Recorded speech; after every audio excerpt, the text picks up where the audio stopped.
how to pass user testing test. Hello everyone, welcome back to our channel. In today's video, I'm going to show you how you can pass user testing test step by step.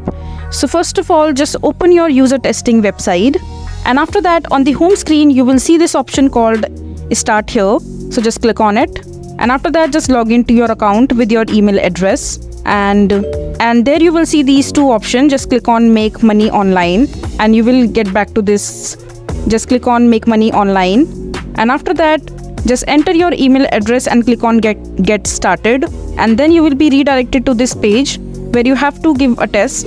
So as you can see that they have given the instructions and tips for recording. So you can either watch the video and see how you can pass this test, and just keep this thing in mind, like for each task read the question out loud and speak your thoughts clearly. Take your time, don't rush through the task. There are no wrong answer, just give your honest opinion. So you just have to read the answer and give your honest opinion about the product that you are seeing on screen, and this is how you will be able to pass the user testing test online. So once you are ready for the test, just click on next and start the test right here. So this is how you will be able to pass user testing test. So that is it for this video. If you find this video to be helpful, make sure to hit that like button and don't forget to subscribe to our channel for more such informative videos, and I'll see you the next time.